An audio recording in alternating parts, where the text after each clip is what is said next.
নমস্কার বন্ধুরা, welcome to Deepa's home kitchen. আজকে আমি বানাবো ধোকার ডালনা। তো ভিডিওটা যদি তোমাদের ভালো লাগে অবশ্যই লাইক আর নতুন নতুন যে রেসিপি পাওয়ার জন্য আমার চ্যানেলটাকে অবশ্যই তোমরা কিন্তু সাবস্ক্রাইব করে দিও। আর আশা করি ভিডিওটা প্রথম থেকে শেষ পর্যন্ত দেখবে।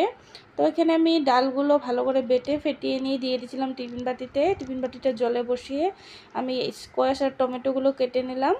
আমি আজকে স্কোয়াশ আর টমেটো দিয়ে কিন্তু ধোকার ডালনাটা করব। তো এখানে দেখো ডালটা কিন্তু আমার সিদ্ধ হয়ে গেছে, মানে ভাপানো হয়ে গেছে, কেকের মতন হয়ে গেছে, ফুলে এসেছে।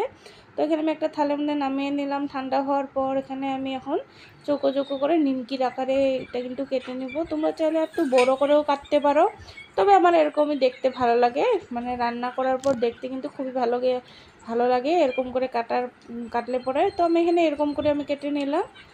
তোমরা চাইলে চারকোনা করেও কাটতে পারো। দেখো আমার কাটা কিন্তু হয়ে গেল। এখানে আমি সবগুলো ভেজে নেব। দেখো আমি কিন্তু ধোকাগুলো ভালো করে ভেজে নিলাম। আজকে আমি কিন্তু ধোকাগুলো বুটের ডাল দিয়ে করিনি, এটা আমি করেছি মুসুর ডাল দিয়ে। ধোকার মধ্যে আমি যখন বাটা হওয়ার পরে ফেটানোর সময় কালো জিরা আর নুন অল্প হলুদ দিয়ে ফেটিয়ে নিয়েছিলাম ভালো করে। তো এখানে আমি ওই তেলের মধ্যে ধোকা ভাজার তেলের মধ্যেই দিয়ে দিয়েছি স্কোয়াশগুলো দিয়ে নুন আর হলুদ দিয়ে ভালো করে ভেজে নিলাম। ভেজে নিয়ে এখানে আমি দিয়ে দেবো বেটে রাখা জিরা আর শুকনো লঙ্কা বাটা। তো এখানে আমি মশলাগুলো দিয়ে মশলা ধোয়া বাটির জলটাও এখানে আমি দিয়ে দিব। দিয়ে ভালো করে কিছু সময় কষিয়ে নিব। এখানে 2 থেকে 3 মিনিট আমি ভালো করে কষিয়ে নিয়েছিলাম। তারপরে আমি ভালো করে কষানো হয়ে গেলে ঢাকা দিয়ে দিব, যাতে ভালো করে মশলা থেকে তেল বেরিয়ে আসে আর সবজিগুলো যাতে সিদ্ধ হয়ে যায়।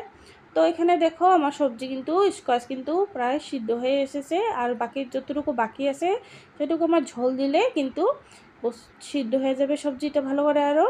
তো এখানে দেখো আমি ভালো করে কষিয়ে নিলাম, দিয়ে দিব এবার জল। চুনটার মধ্যে আমি ধোকা সিদ্ধ হতে দিয়েছিলাম ডালটা। তো ওই বাটিটার মধ্যে এক বাটি আমি দিয়ে দিলাম জল দেওয়ার পরে ফুটে যাওয়ার অপেক্ষা করব। তো জল আমার ফুটে গেছে, দিয়ে দিলাম এখানে আমি টমেটো। এখানে আমি 2টো টমেটো দিয়েছি 4 টুকরো করে করে। তো এখানে আমি দিয়ে দিলাম গরম মশলা। ধোকাগুলো আমি আগে তরকারিতে দিয়ে দিই নাই, কিন্তু গলে যেত তরকারিতে দিয়ে দিলে, ওই জন্য আমি থালের মধ্যে রেখে তরকারিটা কিন্তু থালের মধ্যেই ঢেলে দিলাম। কিছুক্ষণ রেখে ঢেকে দেওয়ার পর ধোকাগুলো কিন্তু ঝোলটাকে টেনে নেবে, আর যতটুকু ঝোল তোমরা দেখছো একটু কিন্তু থাকবে না। ভিডিওটা অবশ্যই ভালো লাগলে লাইক করে দিও। তো রেডি হয়ে গেল আজকে মুসুর ডাল দিয়ে ধোকার ডালনা।